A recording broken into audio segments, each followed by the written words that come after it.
Infidelity is an okay film, but my great love of Kirstie Alley means that I enjoyed it more than I would have done had she not been in it. This was released in 1987. It's directed by David Lowell-Rich and written by Sue Jett. And it stars Kirstie Alley as Ellie and Lee Horsley as Nick. We also have a great supporting cast, including Robert Englund and Courtney Thorne-Smith.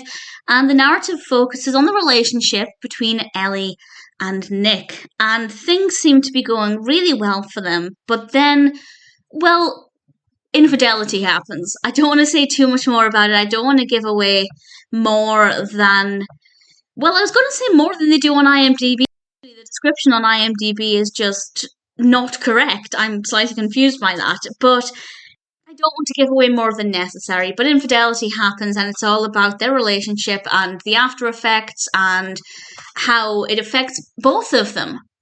And to make it worse, they do actually have a child together, a little girl called Melissa, played by Lindsay Parker, and it looks a little bit at how it affects her. Not completely, but there are some strong scenes involving her and the fact that her parents are going through this situation, and I think that's very well done. They could have done a bit more with that character, but what we got was pretty decent. It is slow though, I will say not a tremendous amount happens. It's definitely driven more by the characters and their emotions rather than the intricacies of the narrative, and that's not necessarily a bad thing. That can work really well, and it's not so much that it doesn't work here, it's just that it is very slow. But I will say it's not completely predictable, and I wasn't 100% sure what direction it was going to take, and that part of it I enjoyed well enough. So I didn't mind watching it.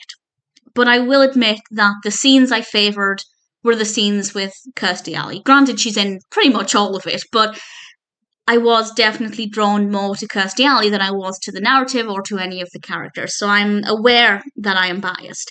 But I would love to know, if you watch it, what you think of it. I enjoyed it as a one-time watch. As a Kirstie Alley fan, I might watch it again at some point, but it's not a film I'd watch again just for the film. But that being said, if it sounds like your kind of film, I'd say it's worth checking out. I enjoyed it enough, but once was definitely enough for me, for now at least. But I'm happy to recommend it. Infidelity is an interesting look at how infidelity can affect all parties involved, and with a narrative that's not completely predictable either. So definitely not too bad. If it sounds like it would appeal to you, I'd say it's worth watching.